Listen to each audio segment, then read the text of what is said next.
Voilà. Je disais que j'étais sur la même trajectoire que mon frère Wilfried Okumba Kamitatou.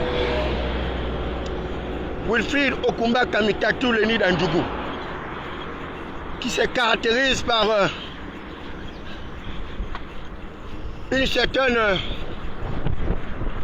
méfiance à l'égard du pouvoir public. Wilfried Okumba Kamitatou, qui a toujours décrié la psychologie, la psychiatrie, les partisans d'une certaine ethnie. Et il a toujours attiré l'attention du chef de l'État. Et je disais à Wilfried Okumba Kamitatou qu'on a tellement parlé et que les gens refusent de nous écouter. Alors il vaut mieux qu'on se taise. Et qu'eux-mêmes arrivent à découvrir ce qu'ils doivent découvrir. Puisque ces gens-là se rechignent à ne pas comprendre que nous sommes les fils d'Isaacar.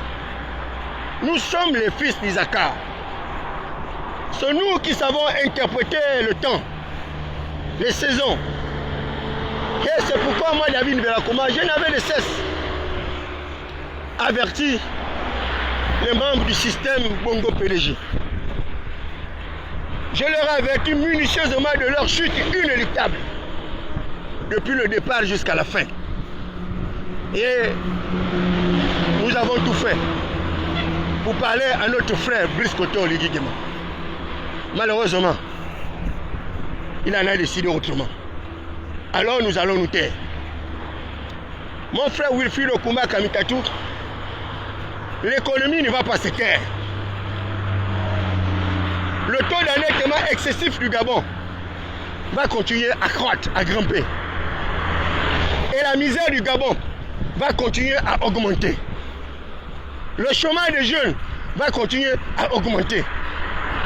Et nous allons nous retrouver comme à l'époque de Pharaon, où il faudra retrouver des vrais économistes, tels que Joseph, fils d'esclave. Joseph, un fils d'esclave, qui n'avait pas droit à l'écriture, mais qui savait interpréter les plans. Joseph, fils d'esclave, qui n'avait pas droit à l'écriture, mais qui était un brillant économiste. Joseph, fils de berger. Joseph, fils de Jacob. Joseph, fils d'Isaac. Joseph, fils de David. Vous savez, les gens n'arrivent pas à comprendre le port de leur nom et de leur patronyme. Moi, mon nom, c'est David. Il n'y a aucun Goliath qui puisse avoir le dessus sur moi. Ma mère Ngoudou Marceline m'a appris l'art du combat spirituel. Elle m'a appris l'art de la bataille spirituelle. Donc ce matin, mon frère, je suis en bataille contre ceux-là qui veulent t'effacer. Je suis en bataille contre ceux-là qui veulent mettre fin à ton existence. Et c'est pourquoi je marche les kilomètres pour implorer les cieux, pour implorer la grâce des tribunaux célestes, afin de te protéger. Parce que tu es en danger, mon ami. Tu es en danger. De là où tu es, je ne sais pas comment tu vas faire pour changer ton lieu d'habitation.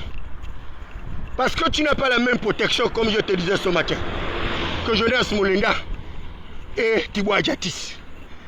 Jonas Moulinda et Thibaut Adjatis sont les filleuls du pouvoir. Ce sont les informateurs du pouvoir. Et le pouvoir travaille avec eux depuis des temps immémoriaux. Et c'est pourquoi ils n'ont jamais été inquiétés par qui que ce soit. Ils ont des généraux qui les protègent. Ils ont des ministres qui les protègent. Et à l'époque même, les chefs de l'État les protégeaient. Et même maintenant, il n'en sera pas autrement. Parce que en France où ils sont protégés. Mais toi, mon frère, tu n'es pas protégé. Wilfried Okumba Kamitatou, le nid d'Andjougou. Tu as certainement une famille et des enfants. Je te prie, mon frère, d'observer une retenue prudente au cours de ces derniers mois. D'observer une extrême vigilance au cours de ces derniers mois. Parce que les fantômes sont dehors. Comme le disait mon frère, le général de brigade, Gaël Ayoum. le chef suprême de l'armée de Mapai, Gaël Ayoun. Il a l'expérience de ces batailles. Un soutien du chef de l'État, emprisonné par les mêmes amis du chef de l'État, Gaël Ayoun. On l'a même accusé d'avoir outragé son bienfaiteur. Il n'a jamais outragé Ali Bongo Ondimba, qui lui avait donné près de 100 millions de francs CFA. Mais il s'est retrouvé en prison. Et à plusieurs reprises, Gaël Ayoun s'est retrouvé en prison pour avoir soutenu le chef de l'État. Les collaborateurs du chef de l'État l'ont jeté en prison. Voilà, Stempy Obam. Je l'ai dit, mon frère Stempy Obam. Assois-toi. Cherche autrement comment gagner ta vie. Ce qu'on avait dit, cette perspective-là va t'entraîner dans des tourments, dans des difficultés. Voilà. Il a soutenu Oligui Nguema, il est en prison.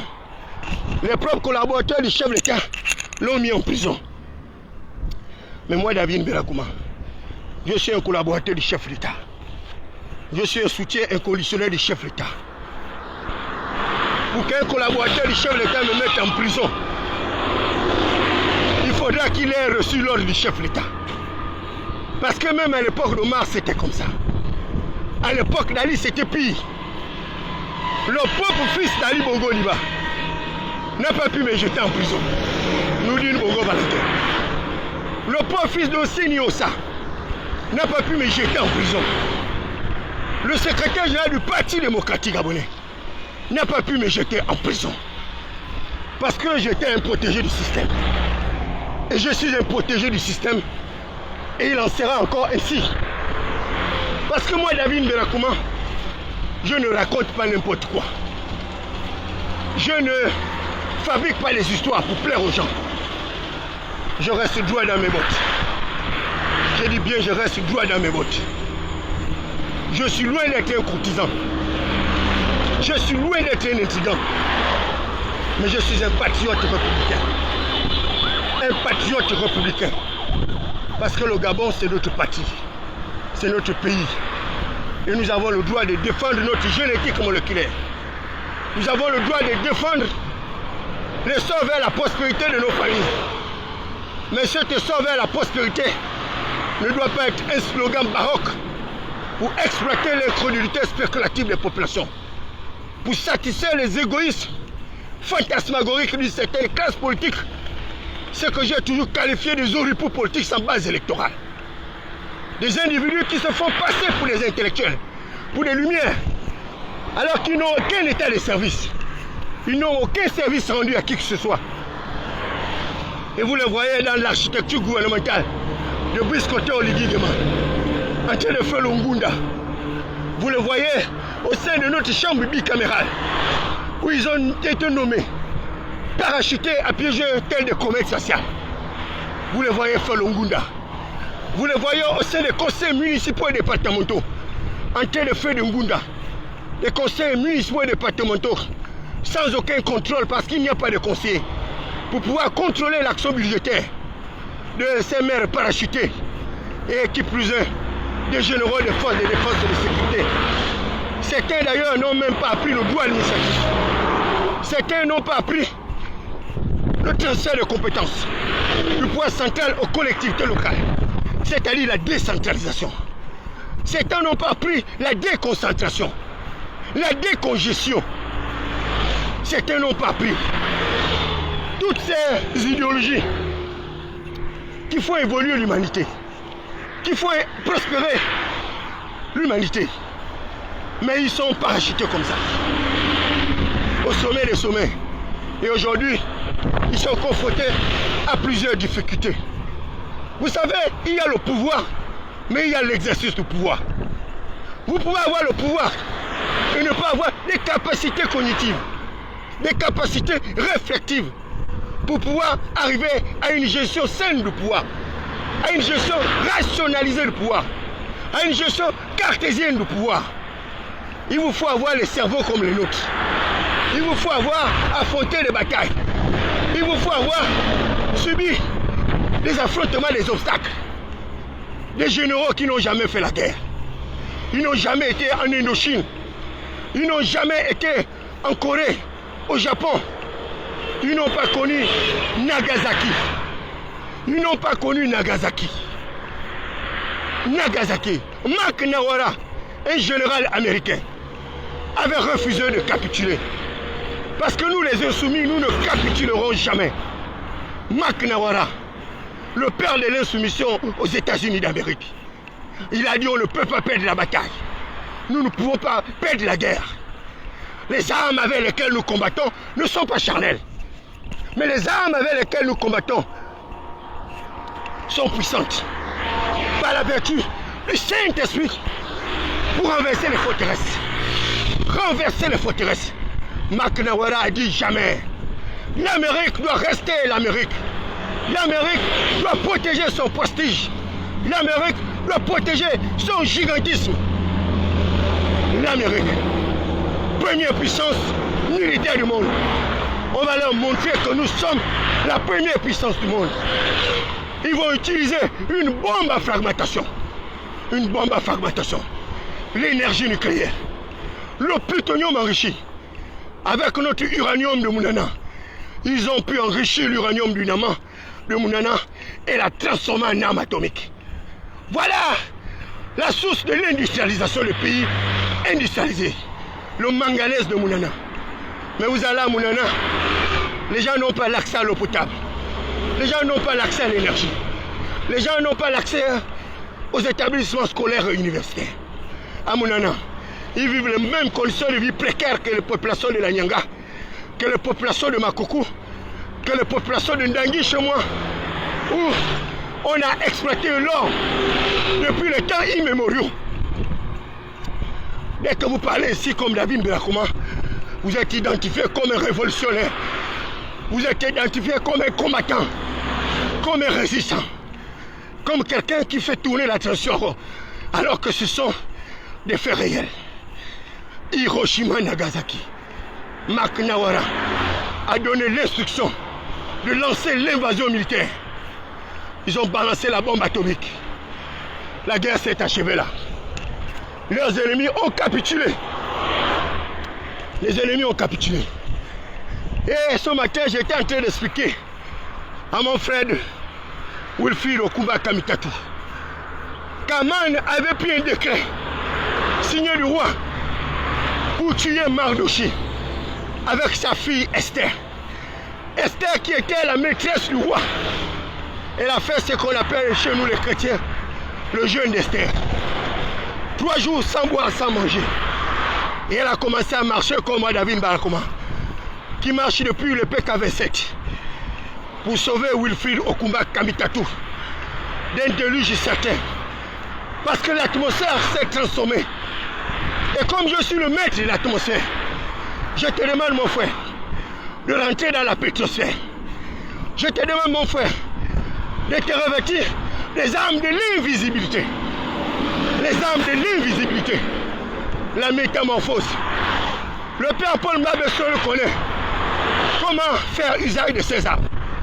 Lorsqu'Omar Bongo Ondimba était en train de le pourchasser, le père Paul Mabesso a utilisé une arme surnaturelle. Il a dit, je vais envoyer une attaque Omar Bongo Ondimba. Je vais utiliser un missile Kappa. Le missile Kappa. Le missile Kappa qui va aller péricliter le palais présidentiel. Omar Bongo Ondimba, spirituel qu'il était, il a dit non, Mabesso, tu n'as pas besoin de l'usage de missiles Kappa. Le poids est grand. Nous pouvons gérer le poids ensemble. Mabesso est devenu maire de Libreville. Avant même les élections. Avant même les élections, Mabesso est devenu maire de Libreville. Et Mabesso a géré le poids avant Omar Bongo Ondimba. Parce que Omar Bongo Ondimba connaissait le sacrifice de la paix. Il connaissait le sacrifice de la paix. Et il pouvait dire, il vaut mieux l'injustice que le désordre. Mais le désordre est la conséquence des injustices qui sont vécues par les populations. Moi, je vis directement. Je suis quelqu'un qui vit dans l'injustice. Toujours brimé. Toujours matraqué. Même ce qu'on doit me donner le droit, on ne me l'a jamais donné. Même ce qui relève du droit qu'on doit me donner, On m'a toujours volé. Mais David Nbeakuma, je suis resté debout. Parce que je ne transigerai jamais. Je ne me prosternerai jamais devant ces gens. Jamais je vais me prosterner devant ces gens. Parce que je connais qui je suis, moi, David Nbeakuma. Je connais dans quelle atmosphère, moi, je nage, David Nbeakuma. Je connais les conducteurs qui sont miens, moi, David Nbeakuma. Je vous dis, Nouri Bongo Liban n'a pas pu me mettre en prison. Il n'a pas pu. Et pourtant, je disais des choses pires que celles que les autres sont en train de dire en ce moment. Mais ils savent. Ils savent quelles sont les personnes qui disent la vérité. Et quelles sont les personnes qui disent le mensonge. Moi, j'ai l'habitude de suivre Wilfried Okumba Kamitatu. Je vais d'abord terminer avec l'histoire d'Esther. Et Esther a réussi à voir le roi qui était son époux. Elle a sorti le décret signé du roi sur sa mort inéluctable, avec la date de sa mort avec son oncle. Et je vous dis ce que je disais par ailleurs à un collaborateur du chef de l'État, que les décisions du chef de l'État ont un caractère exécutoire. Ces décisions ont l'autorité de la juger, de la chose jugée, et même lui-même, le chef de l'État, ne peut pas revenir sur sa décision. Mais si vous voyez un chef de l'État revenir sur sa décision, c'est que ce type-là ne connaît pas l'exercice du pouvoir. Brice Koto Ligema. Il ordonne à ses collaborateurs payer David Nbeakuma une voiture haut de gamme, afin qu'il puisse aller chanter mes louanges et mes cantiques mortifères dans les quartiers malfamés. Doter David Nbeakuma du minimum d'instruments de musique pour qu'il puisse aller chanter mes cantiques dans les quartiers. Ils ont refusé de respecter l'ordre du général de brigade, Brice Koto Ligema, président de la BIC, chef de l'État, chef suprême des armées, président de la transition, président du Conseil supérieur de la magistrature. Ses propres collaborateurs, ils ont rejeté ses propres décisions. Jusqu'à présent, même la nomination que le général de brigade a ordonné qu'on me donne, son subordonné hiérarchique a refusé de me faire nommer. Bon, vous êtes dans quel Gabon? Vous êtes dans quel principe hiérarchique? Ces gens-là ne connaissent même pas ce que c'est que la hiérarchie des normes juridiques. Les arrêtés deviennent supérieurs aux décrets. Les circulaires deviennent supérieurs aux décrets. Les notes verbales deviennent supérieures aux décrets. Les circulaires deviennent supérieurs à la Constitution. Parce que ces gens n'ont pas de diplôme. Et je l'ai toujours répété, mais tu mon frère Wilfried Okumba Kamitatu, tu te vertus pour rien, pour sauver un peuple malade, un peuple affamé, un peuple déscolarisé. Il n'y a aucune révolution possible à faire avec un tel peuple, à moins que tu aies choisi le martyr de se sacrifier à tort pour ce peuple-là. Sinon, je te le dis ce matin, cela n'en vaut pas la peine. Ne te sacrifie pas pour ce peuple-là. Laisse les Gabonais vivre leur misère. Laisse les Gabonais vivre leurs illusions. Laisse les Gabonais vivre leurs fantasmes.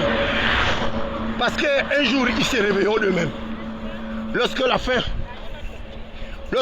va frapper leurs entrailles, lorsque la famine va frapper leurs entrailles, ils n'auront pas d'autre choix que de se rebeller. Ils n'auront pas d'autre choix. Parce que nous allons progressivement vers les joutes électorales. Ils n'auront pas d'autre choix. Ceux qui ont toujours refusé de voter, cette fois-ci, ils iront au vote. Parce qu'ils n'auront pas de choix que de défendre leur pitance, de défendre leur opinion, de défendre leur aspiration. Il faut laisser la transition aller progressivement vers son substrat. Quand la transition va atteindre sa vitesse maximale, quand la transition va atteindre les cercles vers lesquels nous les attendons, c'est à ce moment-là, mon frère Wilfried Okumba Kamitatu, les Nyilandjougou, que nous les fils de Ngo, nous les fils de la tribu de Toutoumfoulou, nous les fils de la tribu d'Akoumamba, nous les fils de la tribu de Mberakuma, nous les fils de la tribu de Bandungu, nous les fils de la tribu de Roi Makoku, le Roi Makoku, c'est là où nous allons sortir nos fantômes. Et on verra ce qu'on verra dans ce pays-là. on verra qui est le vrai esclave et qui est le véritable prince. Parce qu'à beau leur dire que nous sommes les princes, et ils continuent à chanter que nous sommes les esclaves. Nous ne sommes pas les esclaves. Nous sommes les princes. Nous sommes les princes. Et mon père Ecclésiaste, père de la sagesse et de l'intelligence, comme mon père Salomon, que les gens ont considéré comme le père de la sagesse et de l'intelligence, alors que Salomon était un véritable insensé. Mon père Salomon est mort insensé. Il est mort dans la pauvreté, alors qu'il était le plus riche de l'humanité. Parce que Salomon avait embrassé le dieu d'Astarté. Il avait embrassé le dieu de ses multiples concubines. Vous avez vu, vous, un homme sage, avec 1000 femmes et 700 concubines, ce n'est pas possible. Salomon était un roi insensé. Et c'est lui qui a créé la franc-maçonnerie, en disant que tout n'est que vanité de vanité. Le riche meurt en même temps que le pauvre. À quoi cela m'a servi d'avoir toutes ces richesses, d'avoir bâti tous ces temples sur le sol de l'insensé et en même temps comparable au sol du riche, c'est-à-dire comparable au sol du prince. Donc mon frère Wilfried Okumba Kamitatou, je t'exhorte ce matin de mettre un peu de l'eau dans ton moulin, de laisser le temps faire, de laisser l'atmosphère changer. Pour le moment, l'atmosphère n'est plus favorable pour toi. L'atmosphère n'est plus favorable pour toi. Plusieurs bactéries ont été relâchées. Plusieurs microbes ont été relâchés. Les bactéries, les microbes ont été relâchés. Jusqu'au virus. Les virus ont été relâchés. Et si tu n'es pas immunisé par la parole, si tu n'es pas immunisé par l'esprit christique, non pas ce christianisme de bas étage, mais te revêtir de véritables armes de défense contre les virus, contre les bactéries, contre les parasites, mon frère, les gars vont te désactiver. Ils vont te désactiver. Ils vont te désactiver. Mais parce que je suis un fils de prophète, je me mets à la brèche pour implorer les cieux, pour implorer l'atmosphère, pour implorer les anges de l'Éternel. La Bible déclare que les anges de l'Éternel campent autour de ceux qui les craignent et les arrachent de tout danger. Les anges de l'Éternel les arrachent de tout danger. Ce matin, j'ordonne aux anges de l'Éternel de t'arracher de tout danger. J'ordonne aux anges de l'Éternel de t'arracher de tout danger. Dans l'armée céleste, il y a plusieurs combattants. Dans l'armée céleste, il y a les avocats, il y a les juges divins, il y a les tribunaux. Mon père Naboth de Jiré, aux prises avec le roi Achab et Jézabel, il avait invoqué les cieux, l'armée céleste. Et le roi Achab avec sa femme Jézabel, cette meurtrière sorcière, polieuse des utérus, elle a terminé sa vie dans le tourment. Mais après avoir tué Naboth de Jiré à cause de son petit territoire, le roi va dire à Esther, qui a fait que je signe ce décret. Esther a dit, regarde bien sur les insignes de là où tu as signé. C'est ton plus proche collaborateur qui t'a fait signer ce document. Le roi maudit le jour de son existence, parce qu'il ne pouvait plus déchirer le décret que lui-même il avait signé. Il ne pouvait plus déchirer le décret que lui-même avait signé. Mon frère, tu es collaborateur du roi. Tu étais là quand le roi m'a reçu. Tu étais là quand le roi a signé mon décret pour que je puisse bénéficier de ma gargote et de ma bévérie, pour que je puisse bénéficier de mon équipement. Ce matin, mon frère, je t'amène en jugement à la cour céleste, auprès des tribunaux célestes qui n'ont rien à voir avec les tribunaux de la terre. Le roi va appeler Aman, son plus proche collaborateur, ministre de la Défense, commandant en chef des forces armées. Aman était le roi de tout. Ils étaient la deuxième personnalité après Pharaon. Et le roi va dire, Aman, comment on fait pour honorer un homme que le roi doit honorer? Aman avait déjà dit à son épouse que la semaine là, il allait être honoré au plus haut niveau. Il allait avoir le même pouvoir que Pharaon cette semaine. Le roi lui dit, dis-moi comment on fait pour honorer un homme que le roi doit honorer. Aman va dire au roi qu'il faut lui mettre dans ta limousine. Il faut lui faire porter le sceau, ton sceau de la royauté. Ensuite, il faut lui faire porter un costume en escarboucle, en topaze, en saphir, en émeraude. Un costume taillé par les 12 pierres précieuses d'Israël, les 12 pierres précieuses du Gabon. Et le roi va dire à Aman qu'il en soit fait ainsi. Et il dit à Aman qu'il va regrouper la foule. Un 17 août va regrouper la foule. Et Aman est content. Il dit à sa femme que maman, mets ta plus belle tenue d'apparat. Parce qu'on va aller au sommet des sommets du pouvoir maintenant. Quand elle arrive au 17 août, le pauvre Mardochée est caché dans sa cabane, en train d'invoquer le ciel. Parce qu'il savait que le jour était arrivé pour son crucifix, pour son sacrifice. Mais Mardochée a continué à prier. Éternel des armées, Éternel des armées, toi le Dieu qui institue les princes et les autorités, toi qui établis les rois et qui les renverse sans aucune intervention humaine. Je suis Mardochée, ton fidèle serviteur. Tu as dit dans ta parole que tu serviras l'Éternel, ton Dieu. Il bénira ton pain, il bénira ton eau, il éloignera la maladie du milieu de toi. Ils ont relâché le virus pour m'assassiner. Ils ont relâché les bactéries pour m'assassiner. Ils ont relâché les morpions, les scorpions pour m'assassiner. Mais je n'ai rien d'autre que toi, Éternel des armées. Toi, le Dieu des veuves et des orphelins. Toi qui n'as pas changé. Toi, le maître de l'univers. Tu n'as pas changé. La Bible déclare que toi, tu fais bouillonner la mer comme une chaudière. Que tu étends le ciel comme un pavillon. Tu étends le ciel pour un pavillon. Toi qui as mesuré les eaux de la mer dans le creux de ta main. Éternel des armées. Regarde les eaux de la Passa. Regarde le cours d'eau du Gabon. Regarde les océans. Regarde les fleuves. La mer Rouge avec tous ces cortèges d'affluents. On dit que tu mesures toutes ces eaux-là dans le creux de ta main. Éternel des armées, toi qui as pesé les montagnes aux collines, les montagnes à la balance et les collines aux anneaux plus au-dessus. Ces gens-là, s'ils pouvaient connaître qui est le Dieu du Gabon, ce peuple-là n'allait pas rester comme ça, dans cette misère qui le trouve comme une chape de plomb. Le 17 août, on a convoqué Mardochée pour son meurtre, pour son assassinat public, devant l'humanité tout entière. Mardochée a revêtu ses habits d'Aïon, ses habits d'Hébreu. Moïse avait dit, je refuse de manger les mets de Pharaon. Je refuse de manger les mets de Pharaon. Moïse avait refusé de manger les mets de Pharaon. Il dit, je ne mangerai pas les mets de Pharaon. Je préfère manger les mets de l'opprobre, les mets de l'esclave que je suis.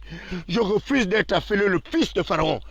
Je refuse d'être appelé le fils de Ramsès.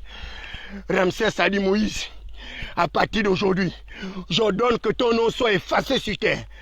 J'ordonne que ton nom soit effacé sur terre. Qu'on efface ton nom de tous les obélix, qu'on efface ton nom de tous les monuments et tous les astérix. On a effacé le nom de Moïse, de toutes les stèles, de tous les monuments, de tous les astérix. Moïse, qui était le prince de l'Égypte, est devenu le plus grand esclave de l'humanité. Mais Moïse savait en qui il croyait. Il avait confiance au rémunérateur de toutes choses. On a pris Mardochée. On l'a mené avec ses habits d'Aïon. On a dit, Mardochée, le roi veut te voir au palais. Mais on ne rentre pas chez le roi avec les haillons. On va te faire porter un costume taillé à ta mesure. Mardochée a dit qu'il en soit fait ainsi. On a revêtu Mardochée de pourpre, d'escarlate, d'escarboucle, les 12 pierres précieuses d'Israël, les 12 pierres précieuses du Dieu du Gabon. On a revêtu Mardochée de ces 12 pierres précieuses. Et on a mis Mardochée dans le char de guerre comme celui que Omar Bongo Ondimba sortait chaque 17 août avec Ali Bongo Ondimba à ses côtés en qualité de ministre de la Défense. On a fait marcher Mardochée. On l'a mis dans la limousine du chef de l'État avec les gardes-corps, avec les motards. Vous ne pouvez pas vivre ces événements. C'est un événement que moi j'ai vécu. Lorsque j'allais présenter les lettres de créance avec l'ambassadeur auprès du président béninois, auprès du président togolais, auprès du président ghanéen. Et j'étais dans une Mercedes haut de gamme, avec des gardes-corps, en train de marcher sur le tapis rouge. Et j'entendais la concorde, unie dans la concorde. J'étais fier de ma génétique moléculaire. Et je pouvais pleurer, j'ai dit aux anneaux plus haut du ciel. J'ai toujours dit que je suis un prince, me voyant en train de marcher sur le tapis rouge. Me voilà avec des gardes-corps à mes côtés de gauche à droite. Malheureusement, j'ai perdu toute humanité. Ma pauvre mère Ngondo Marceline, sage-femme, elle est morte dans les différents, j'étais au chômage. Je n'ai pas pu l'acheter une vaccine. Je maudis le jour de ma née, maudis le jour de ma naissance. Je maudis la pauvreté dans ma vie. Je maudis la médiocrité dans ma vie. Depuis ce jour-là, j'ai juré sauvegarder l'intérêt des minorités. J'ai juré me battre pour les minorités. Et cela au péril de ma vie. Donc mon frère Wilfried Okumba Tamitatou, tu ne mourras pas. Tu ne mourras pas. Je veux exhorter le prince de te soutenir. Le général Brice Clotaire Oligingema. Vous avez l'obligation de protéger Wilfried Okumba Kamitatou. Vous n'êtes pas de ceux-là qui veulent penser que vous êtes ce que vous n'avez jamais été. Vous n'êtes pas de ceux-là qui pensent que vous êtes ce que vous n'avez jamais été. Ceux qui veulent exercer les basses besognes en votre nom, éloignez-les de votre pouvoir. Vous n'avez pas besoin de criminels à vos côtés. Vous n'avez pas besoin des assassins à vos côtés qui arrivent à tuer les personnes parce qu'ils veulent s'accrocher au pouvoir. Le peuple gabonais n'a pas besoin de ça. Le peuple gabonais a besoin d'un minimum. L'accès à l'eau potable, l'accès à l'énergie, l'accès à l'habitat, l'accès aux infrastructures. Concentrez-vous sur votre transition. Laissez les activistes faire leur travail. Ce sont des contre-pouvoirs. Laissez les activistes faire leur travail. Bien au contraire, vous devez protéger ces activistes-là. Omar Bongo Ondimba les protéger. Ali Bongo Ondimba les protéger. Pourquoi protéger certains activistes et exposer d'autres? Jonas Moulina est sous votre protection. Il a toujours été sous votre protection. Le FBI a toujours été sous votre protection. Et pourquoi c'est Wilfried Okumba Kamitatou qu'on voudrait vendre à la jachère? Parce qu'il dit des choses que tout le monde refuse de dire. Parce qu'il prend les risques que d'autres ne peuvent pas prendre. Pour également protéger votre propre vie. Pour également protéger votre famille. Parce que ce sont les conseils qui arrivent à ce que les gens arrivent à se corriger.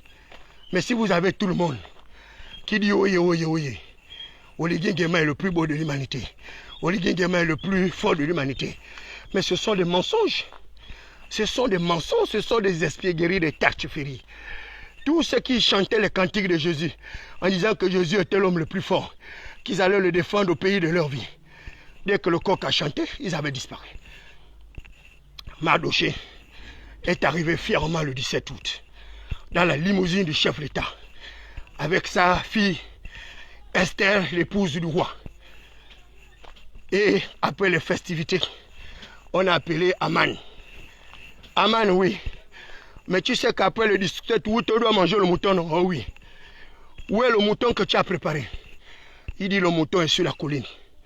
Donc il montre la potence, le piège qu'il avait prévu pour Mardoché. Pour le guillotiner devant l'armée tout entière, le guillotiner devant le peuple. Parce qu'il était accusé d'une conspiration et qui n'existait pas. On a mené Aman à la guillotine et on l'a pendu avec sa propre potence. On a pris la femme d'Aman, on l'a pendu également avec sa propre potence, la potence qui avait été érigée par son mari pour détruire un innocent. Aman, avec son épouse, ont été guillotinés par leur propre piège. La Bible dit que celui qui brise une montagne sera mordu par le serpent. Celui qui brise une forteresse sera mordu par le serpent. Ne courez pas le risque de faire du mal aux enfants d'autrui. Parmi ces enfants-là, il y a les enfants qui sont protégés. Parmi ces enfants, il y a les enfants qui sont immunisés. Ce sont les enfants de la République, comme disait Gaël Ayoun. Laissez Wilfried Okumba Kamitatou en paix. Laissez-le en paix. Il a dit ce qu'il a dit. Que ce qu'il a dit soit vrai ou faux, eh bien c'est tant mieux ainsi. Mais il a eu au moins le courage de dire ce qu'il a dit. On a demandé à Aman avant son décès que où est ta résidence? Il a montré tous ces palais qu'il avait conçus avec l'argent du roi. Et comme il voulait récupérer la cabane de Mardochée avec sa fille Esther, on a récupéré tous les biens d'Aman. On a remis les biens d'Aman aux mains de Mardochée et Esther. Et c'est comme ça comme les fils de Mardochée se sont retrouvés au palais. Et ils ont accompli ce que disait l'écriture de mon père Ecclésiaste. J'ai vu comme une injustice de la part de celui qui gouverne, que la folie occupait le lieu très élevé. Pendant que les esclaves étaient sur les chevaux, les rois marchaient par terre. Et par conséquent, tous les fondements de la terre étaient renversés. Et il disait, que ferait le juste si tous les fondements de la terre sont renversés? Et il répond en disant que le juste ira se réfugier sur la montagne de l'Éternel. Parce que la montagne de l'Éternel ne sera jamais brisée. Mon frère Wilfried Okumba Kamitatou, je suis actuellement sur la montagne du PK8, PK9, PK10. Je suis sur cette montagne-là. Parce que tu es mon frère. Parce que tu es un leader. Parce que tu es un patriote. Parce que tu es un phare de l'âge. Je me tiens à la brèche pour demander le secours